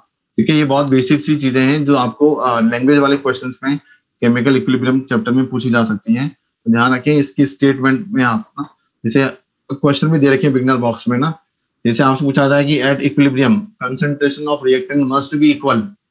बताओ ये स्टेटमेंट करेक्ट है या गलत है? At equilibrium concentration of reactant and product must be equal, ये गलत है ना। Concentration of reactant and product may और मे नॉट बी इक्वल, ये सही है। ठीक है, आपसे पूछा जाए एट इक्विलिब्रियम आरएफ और RB, RF and RB may और मे नॉट बी इक्वल, तो क्या ये सही है क्या? At equilibrium RF and RB may और मे नॉट बी इक्वल, तो ये गलत हो जाएगा ना। जब आरएफ और आरबी की बात की जाए तो वो कंपलसरी इक्वल होनी चाहिए, लेकिन कंसंट्रेशन कांस्टेंट होनी चाहिए। स्टेटमेंट को आप ध्यान से सुने ना, आरएफ और आरबी तो मस्ट भी इक्वल है, लेकिन concentration of reactant and product may और मे नॉट बी इक्वल। तो उसमें आप कंफ्यूज नहीं हो, जब भी आपको क्वेश्चन में ऑप्शंस लिखे रहेंगे तो वो इसी तरीके से कंफ्यूज करेंगे। लेकिन आप पैरामीटर्स को ध्यान रखें, जो भी पैरामीटर्स हैं सिस्टम के, temperature, pressure, volume, concentration, colour, density, वो सभी क्या होनी चाहिए? कांस्टेंट। बट जो रेट ऑफ रिएक्शन है फॉरवर्ड और बैकवर्ड, वो क्या होनी चाहिए? कंपल्सरीली इक्वल होनी चाहिए, तो ही हम उसे केमिकल इक्विलिब्रियम की कंडीशन मानते हैं। ठीक है, अब देखो नेक्स्ट पॉइंट यहाँ पर क्या है, chemical equilibrium is dynamic in nature, it means the reaction does not stop at equilibrium. Dynamic का क्या मतलब होता है? डायनेमिक इक्विलिब्रियम का क्या मीनिंग है? इसमें ब्लैंक स्लाइड नहीं है यहाँ पर। Chemical equilibrium is dynamic in nature, इसका क्या मीनिंग है? देखो, जैसे हम कहें, आप फिजिक्स में भी इक्विलिब्रियम पढ़ते होंगे ना, फिजिक्स में बताता है आपके इक्विलिब्रियम। इक्विलिब्रियम तो एक जनरल टर्म है ना। जैसे आपसे कहा कि ब्लॉक रखा हुआ है और यहाँ पर हमने इस साइड से इस डायरेक्शन से 5 न्यूटन का फोर्स लगाया, इस डायरेक्शन से भी 5 न्यूटन का फोर्स लगाया, तो क्या ये ब्लॉक मूव कर सकता है क्या? भाई मैंने दोनों ऑपोजिट डायरेक्शन से उसमें इक्वल फोर्स लगाया, इक्वल मैग्नीट्यूड का, तो हम कहेंगे यहाँ पर जो नेट फोर्स है वो क्या हो जाएगा? 0। तो जो ब्लॉक है वो क्या हो जाएगा? एट रेस्ट पोजिशन पर होगा ना, block will be at rest. ठीक है, तो यहाँ पर हम कह सकते हैं कि जो ब्लॉक है वो इक्विलिब्रियम में है, लेकिन कौन सा इक्विलिब्रियम है? यहाँ पर ये कंडीशन कौन सी होगी? स्टैटिक इक्विलिब्रियम की, जहां पर सिस्टम में कुछ भी मूवमेंट नहीं हो रही है, इसे हम क्या कहते हैं? Static equilibrium. ठीक है, क्योंकि नेट फोर्स 0 हो गया तो वहां पर वो मूवमेंट नहीं कर रहा बिल्कुल भी, तो ये जो इक्विलिब्रियम है वो क्या कहलाएगा? Static equilibrium. लेकिन अपना केमिकल रिएक्शन का जो केमिकल इक्विलिब्रियम है वो स्टैटिक नहीं है। क्यों? क्योंकि केमिकल इक्विलिब्रियम में जो रिएक्शन है वो रुकी नहीं है इक्विलिब्रियम पर, रिएक्शन फॉरवर्ड और बैकवर्ड डायरेक्शन दोनों में इक्वल स्पीड से प्रोसीड कर रही है। तो हमें लगता है कि रिएक्शन रुक गई है, बट एक्चुअल में रिएक्शन रुकती नहीं है। हमें क्यों लग रहा है कि रिएक्शन रुक गई है? क्योंकि जब हम बाहर से किसी कंटेनर को देखेंगे तो वहां पर कुछ भी अमाउंट में इंक्रीज या डिक्रीज नहीं होगा, हमके कलर में कोई चेंज नहीं होगा, क्योंकि हमने कहा ही जाए कि इक्विलिब्रियम पर सभी मेजरेबल प्रॉपर्टीज वो सब क्या हो जाएंगी? कांस्टेंट। तो हमें कोई कलर चेंज वहां पर शो नहीं होगा। ठीक है, या हम कहें कोई प्रेशर का चेंज या वॉल्यूम का चेंज या अमाउंट का इंक्रीज डिक्रीज हमें शो नहीं होगा। तो हमें लगता है कि रिएक्शन रुक गई है, बट एक्चुअल में रिएक्शन प्रोसीड कर रही है in both directions with same speed. ठीक है, तो यहाँ लिखा है it means the reaction does not stop at equilibrium, reaction proceeds in both direction with same speed although appears to be stopped। ठीक है, हमें लगता है कि रिएक्शन रुकी बट एक्चुअल में नहीं रुकी। इसको हम इस तरीके से समझ सकते हैं, जैसे आपसे कहा था कि कंटेनर है और यहाँ पर जो है इसमें वाटर फिल हुआ है ना, इस तरीके से।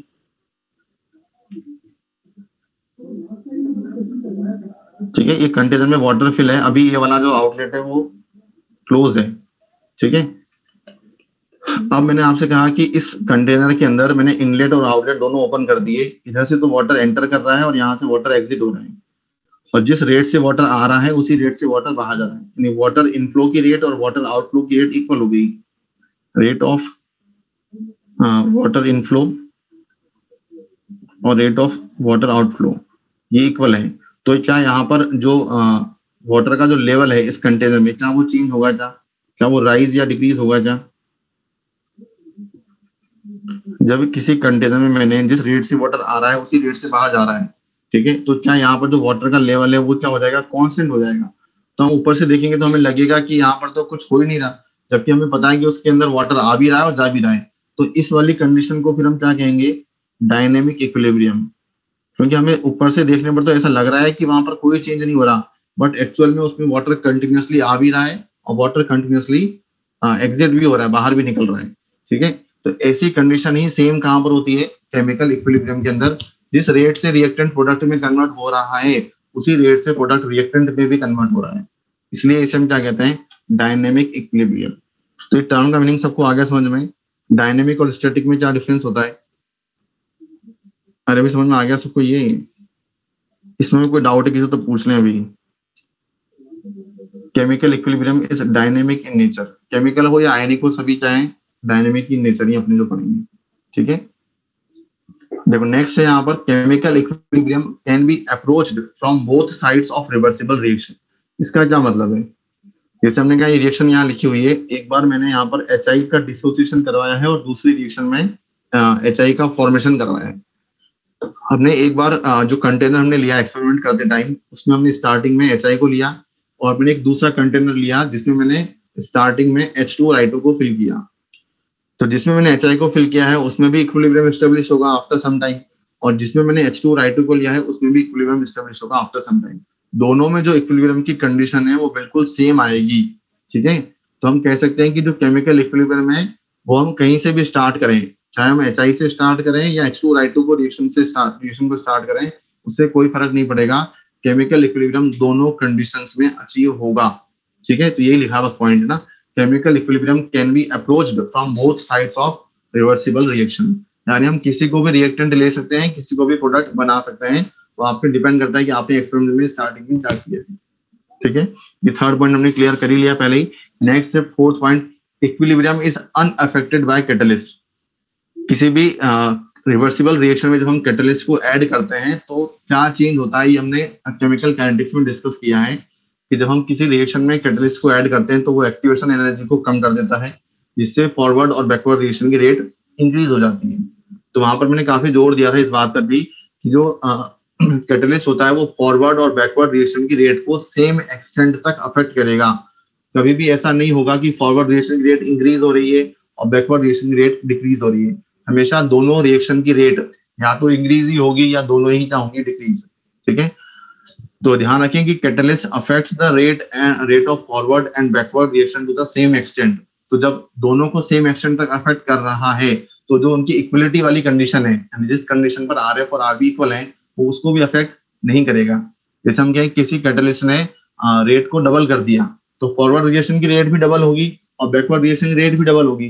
तो जब वो दोनों इक्वल वाली कंडीशन थी, यानी RF इक्वल टू RB वाली, वो कंडीशन तो डिस्टर्ब होगी ही नहीं। तो हम क्या कहेंगे, इक्विलिब्रियम कैटलिस्ट से डिस्टर्ब नहीं होता।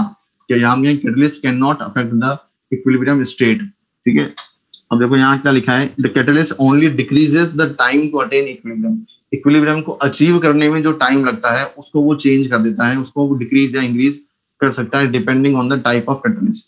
यदि कोई पॉजिटिव कैटलिस्ट है तो वो रेट ऑफ रिएक्शन को इंक्रीज करता है, और रिएक्शन रिवर्सिबल है तो उसमें इक्विलिब्रियम जल्दी अचीव हो जाएगा। लेकिन कोई रिएक्शन रिवर्सिबल है और उसमें आपने नेगेटिव कैटलिस्ट को ऐड कर दिया तो फिर उसमें इक्विलिब्रियम देरी से अचीव होगा, यानी उसमें टाइम जो लगेगा अचीव करने में वो थोड़ा ज्यादा लगेगा। ठीक है, तो इसमें लिखा है it helps in achieving equilibrium rapidly. Question में कुछ नहीं कहा जाए तो हम क्या मानते हैं, कैटलिस्ट को पॉजिटिव कैटलिस्ट मानेंगे। तो क्वेश्चन में कहा जाए कि इक्विलिब्रियम कैटलिस्ट से कैसे अफेक्ट होता है, तो उसमें कोई चेंज नहीं होगा, केवल time taken in achieving equilibrium will be changed. Catalyst lowers the activation energy, हम पढ़ चुके हैं। The concentration of reactant and product at equilibrium does not change by the catalyst. Catalyst जो है रिएक्टेंट और प्रोडक्ट की कंसंट्रेशन को change नहीं करता, क्योंकि यदि चेंज हो गई इसका मतलब इक्विलिब्रियम ही डिस्टर्ब हो गया। जबकि हमें पता है कि कंसंट्रेशन रिएक्टेंट की हो या प्रोडक्ट की, वो must be constant at the equilibrium. Clear है? तो इसे हम ग्राफ से हेल्प से रिप्रेजेंट कर सकते हैं। ग्राफ यहाँ बना हुआ नहीं है, इधर बना देता हूँ मैं ग्राफ है इसका कैटलिस्ट वाले का। जैसे हम कहें कि ये कंसंट्रेशन और टाइम का मैंने ग्राफ बनाया है, तो रिएक्टेंट की जो कंसंट्रेशन है वो विद टाइम क्या होती है, डिक्रीज होती है, और जो प्रोडक्ट की कंसंट्रेशन है वो टाइम क्या होती है, इंक्रीज होती है। कुछ टाइम बाद मैंने मान लिया कि इस वाले केस में रिएक्टेंट और प्रोडक्ट की कंसंट्रेशन इक्वल है। ठीक है, अगेन मैं रिपीट कर रहा हूँ कि रिएक्टेंट और प्रोडक्ट की कंसंट्रेशन का इक्वल होना कंपलसरी नहीं है, दैट मस्ट बी कांस्टेंट। ठीक है, तो इस लाइन के इधर जो है वो क्या इक्विलिब्रियम है, तो यहाँ तक जो टाइम लगा है यहाँ से यहाँ तक का, ये क्या हुआ एक तरीके से इक्विलिब्रियम को अचीव करने में टाइम लगा T1। ये जो है विदाउट कैटलिस्ट है, अभी मैंने इसमें कैटलिस्ट ऐड नहीं किया है। अब सपोज मैंने इस रिएक्शन में कैटलिस्ट ऐड कर दिया, तो अब क्या होगा वो हमें ग्राफ से रिप्रेजेंट करना है। तो मैंने इसमें कैटलिस्ट ऐड कर दिया, तो अब हम क्या देखते हैं,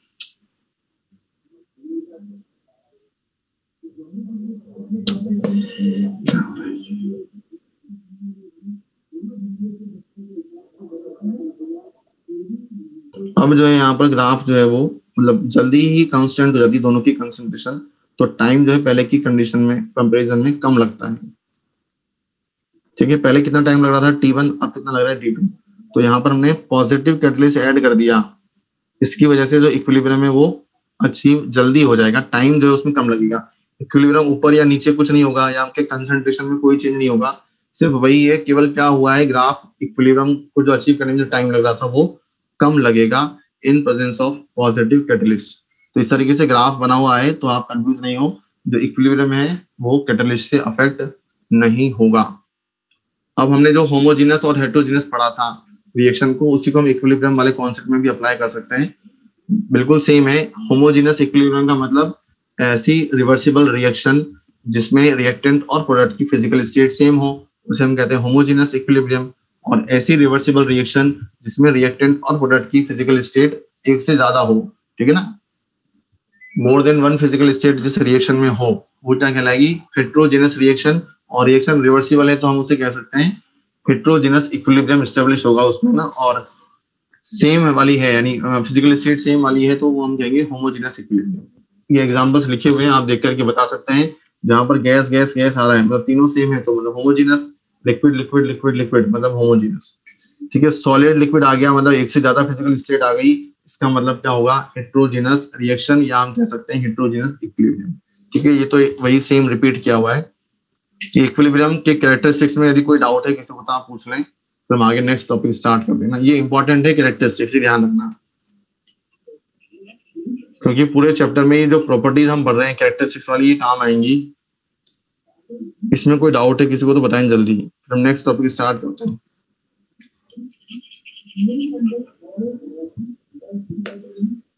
ये थ्योरेटिकल क्वेश्चन बनते हैं इस कैरेक्टरिस्टिक्स है ना, बाकी ये फॉर्मूले तो हम आगे पढ़ेंगे ही सही।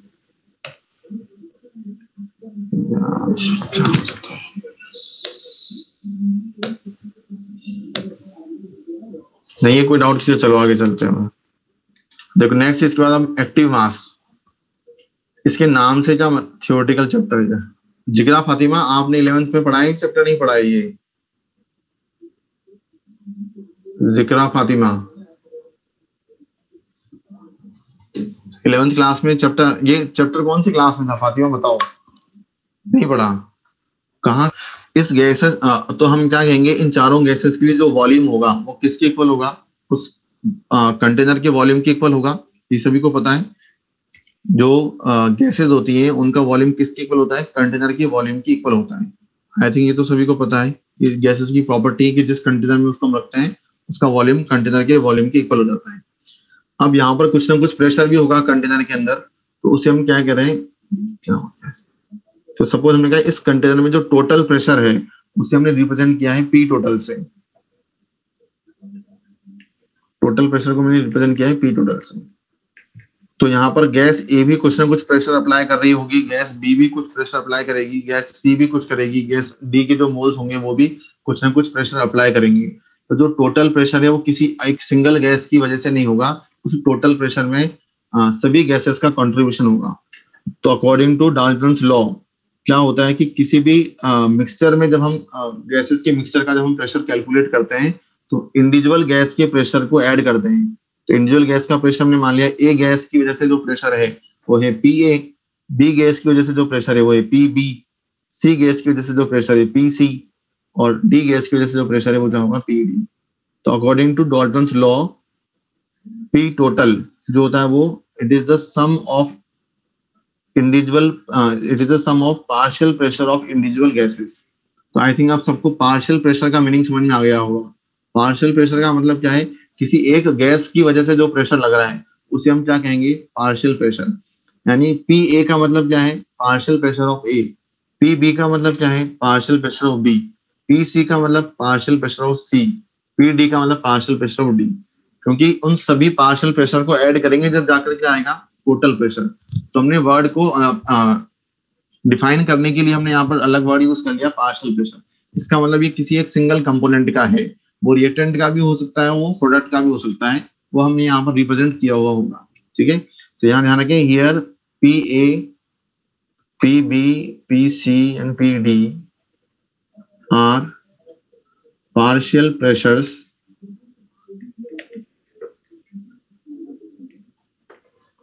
of A, B, C and D respectively। ये गैसेस हैं सब ना। ठीक है, सपोज मैंने मान लिया कि जो पी टोटल है वो 10 एटमॉस्फेयर आ रहा है।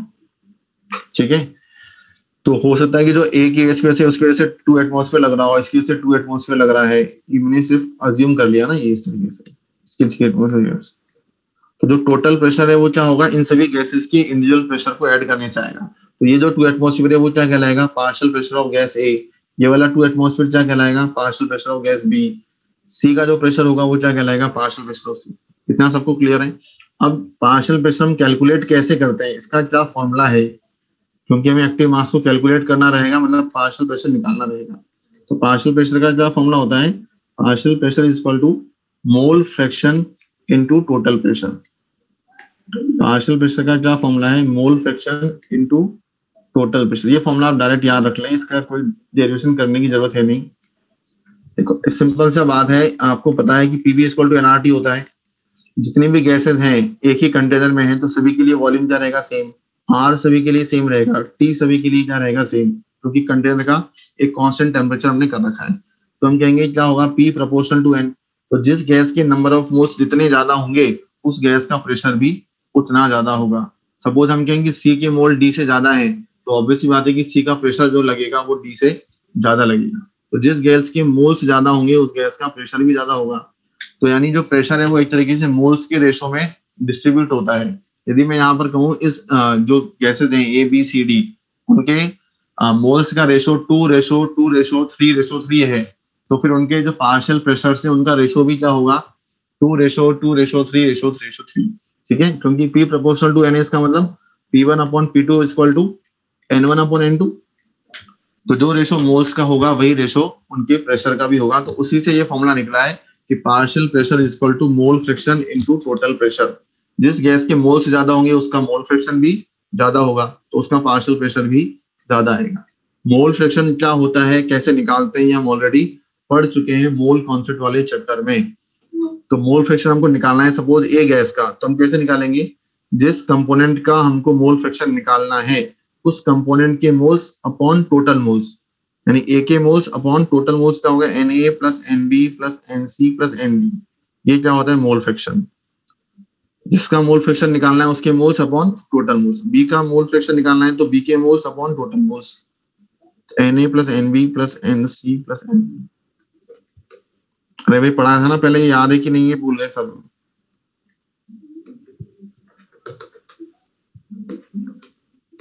एन टोटल, तो ये आपको इस पूरे चैप्टर में काम आएगा बार बार ना, पार्शियल प्रेशर निकालना। तो कैसे निकालते, ध्यान रखें, पार्शियल प्रेशर का मतलब होता है mole fraction into P total, और मोल फ्रैक्शन का मतलब जिसका निकालना है उसके मोल्स अपॉन टोटल मोल्स, तो आपको आ जाएगा। ठीक है, यहां तक क्लियर है सबको। ये वाला जो लॉ है, ये स्टेटमेंट जो है वो क्या कहलाता है, Dalton's law of partial pressure. ये आप फिजिक्स में पढ़ते हैं वैसे, Dalton's law of partial pressure, KTG में आप पढ़ेंगे इसको। ठीक है, अब बाकी हम आगे नेक्स्ट क्लास में पढ़ेंगे। कुछ क्वेश्चंस मैं आपको बता रहा हूँ जो करने हैं आपको अभी ना। जैसे ये क्वेश्चन है, ठीक है, तो सबको समझ में आ गया एक्टिव मास का मतलब क्या हो सकता है। एक्टिव मास का मतलब कंसंट्रेशन हो सकता है या प्रेशर भी हो सकता है। यदि कोई गैस है तो उसका मतलब प्रेशर और कंसंट्रेशन दोनों हो सकता है, लेकिन यदि कोई एक्वस फेज वाली रिएक्शन है तो वहां पर पार्शियल प्रेशर का मतलब, सॉरी एक्टिव मास का मतलब मोलरिटी होगा। अब आपको क्वेश्चन में डेटा दे रखा है, find the active mass of 2.2 milligram of CO2 gas present in 10 ml container. तो हम यहाँ से क्या कैलकुलेट करेंगे, कंसंट्रेशन या प्रेशर। क्वेश्चन के डेटा से आपको अपने आप पता लग जाएगा कि हमें एक्टिव मास को कंसंट्रेशन से लिखना है या प्रेशर से लिखना है। यहाँ पर आपको डेटा दे रखा है कि अमाउंट दे रखा है तो मोल निकाल सकते हैं, और वहां पर आपको ये वॉल्यूम दे रखा है, इसका मतलब आप क्या निकाल सकते हैं, मोलरिटी निकाल सकते हैं। अभी भी कोई लिख रहा है पार्शियल प्रेशर, अरे भाई यहाँ से पार्शियल प्रेशर निकालोगे कैसे? सोचो तो सही कि आपको क्या टेम्परेचर दे रखा है यहाँ पर, बिना उसके निकल ही नहीं सकता। देखो, तो आप CO2 की कंसेंट्रेशन निकालेंगे, आपको ना नंबर ऑफ कंसेंट्रेशन कैसे निकालेंगे, number of moles upon total volume. पहले आप मोल्स निकालें CO2 के, तो सबको मोल्स निकालना तो याद है ना, भूले तो नहीं कोई। CO2 के मोल्स कैसे निकालेंगे, given mass upon molar mass. Mass क्या देखिए आपको 2.2 मिलीग्राम, तो मिलीग्राम को आप चेंज करेंगे किसमें, ग्राम में, ठीक है। और मोलर मास जो CO2 का वो कितना होता है 44, तो ये कितना आ जाएगा आपका 1/20 आ गया ये ना, इंटू 10⁻³ इतने मोल्स आ गए।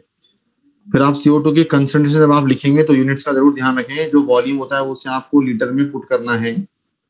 नंबर ऑफ मोल्स आ गए कितने 1/20 इंटू 10⁻³ अपॉन वॉल्यूम। वॉल्यूम कितना दे रखा है क्वेश्चन में 10 ml, तो ml को आप किसमें चेंज करेंगे, लीटर में, ठीक है। तो 10⁻³ कैंसिल आउट हो जाएगा, तो क्या आ जाएगा 1/200, और इसे आप लिख सकते हैं 0.005 मोलर।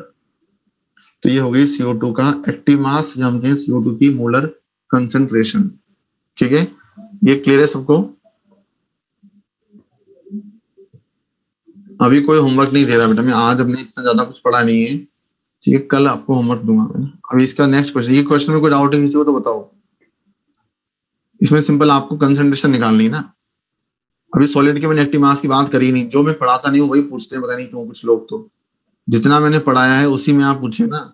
अभी एक्टिव मास से कंप्लीट नहीं हुआ, ये कल भी चलेगा टॉपिक, ठीक है। जो पढ़ाया है उसमें से ही पूछो अभी, है ना। अभी कोई आज ही चैप्टर कंप्लीट नहीं हो गया ये इसका सॉल्यूशन होगा, है ना।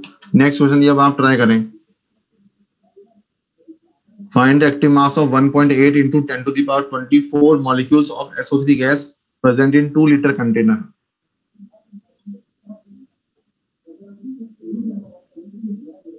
इसमें जो एक्टिव मास को हम कैसे लिखेंगे, पार्शियल प्रेशर की फॉर्म में लिखें या प्रेशर की फॉर्म में लिखें? एक्टिव मास को प्रेशर की फॉर्म में लिखें या कंसंट्रेशन की फॉर्म में लिखें, बताओ भाई। कंसंट्रेशन की फॉर्म में लिखेंगे, मोलर कंसंट्रेशन ना, तो मोल्स निकालो आप पहले, और उसके बाद उसको हम वॉल्यूम से डिवाइड कर देंगे, तो क्या आ जाएगा उसका एक्टिव मास आ जाएगा। तो आप पहले SO3 के मोल्स कैसे निकालेंगे, मोल्स आपको कैसे निकालने, जब आपको नंबर ऑफ मॉलिक्यूल्स दे रखे हो तो N upon capital N upon Na करते हैं, यानी number of molecules upon Na। तो यहाँ पर क्या दे रखा है 1.8 इंटू 10⁻24 अपॉन 6 इंटू 10⁻23, तो कितना आ जाएगा, यहाँ से 3 मोल आ गए, तो ये तो नंबर ऑफ मोल्स आ गए। अब आपको क्या निकालना है, SO3 गैस की कंसेंट्रेशन निकालनी है, क्योंकि एक्टिव मास का मतलब यहाँ पर कंसेंट्रेशन से है। तो number of moles upon volume, तो 3 मोल्स अपॉन वॉल्यूम जो लीटर में दे रखा है, तो 3 mole upon 2 litre, we can say 1.5 molar. तो SO3 गैस का यहाँ पर एक्टिव मास कितना आ जाएगा 1.5 मोलर। यहाँ तो कोई डाउट किसी को जो मैंने पढ़ाया है आज तक, अभी तक शुरू से आज तक, अपना इसके आगे जो हम नेक्स्ट क्लास में पढ़ेंगे ना, सॉलिड और लिक्विड का एक्टिव मास क्या होता है, कैसे निकालते हैं, हम कल पढ़ेंगे। किसी गैस का और एक्वस फेज वाले का आपको निकालना है तो मैंने आज पढ़ा दिया है, बाकी कल पढ़ेंगे, ठीक है। आज कोई होमवर्क में नहीं दे रहा हूँ, क्योंकि अभी हमने सफिशिएंट चैप्टर डिस्कस नहीं किया है ना, मतलब अभी इतने कुछ क्वेश्चन नहीं है जो आज हमने पढ़ा उस पर। कल हम पढ़ लेंगे, कुछ फॉर्मूले भी आ जाएंगे कल तक, तो फिर आप उसको कल में होमवर्क दूंगा, ठीक है।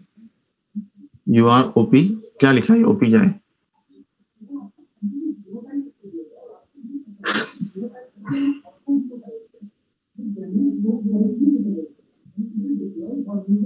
ठीक है, ओके, गुड बाय। ठीक है, तो अभी जो हमने आज कॉन्सेप्ट पढ़े हैं सारे, ठीक है, वो आप सारे पढ़े, ठीक है, वो आप रिवाइज करो सारे ना।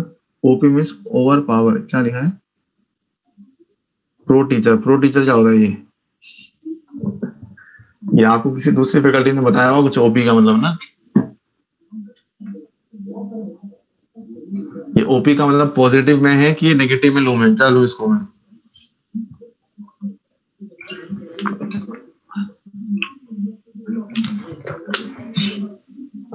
पॉजिटिव में, अच्छा। प्रो मीन्स प्रोफेशनल, अच्छा, ठीक है। तो आज तक जो मैंने पढ़ाया उसमें कोई डाउट है तो आप पूछ सकते हैं, और जो कॉन्सेप्ट्स हमने आज पढ़े हैं वो बेसिक कॉन्सेप्ट्स हैं जो आपकी केमिकल और आयनिक इक्विलिब्रियम में भी काम आएंगे, तो वो ध्यान रखें ना। सॉल्यूशन फेज रिएक्शन का मतलब बेटा एक्वस फेज रिएक्शन है ना, लिखा तो सही मैंने वहां पर एग्जांपल। एक्वस का मतलब क्या है, सॉल्यूशन है, वहां पर किसी को हमने वाटर के साथ मिक्स किया हुआ है, इसका मतलब सॉल्यूशन बन गया। ठीक है, तो टाइम ओवर हो गया बेटा, मैं अब सेशन ओवर कर रहा हूँ ना।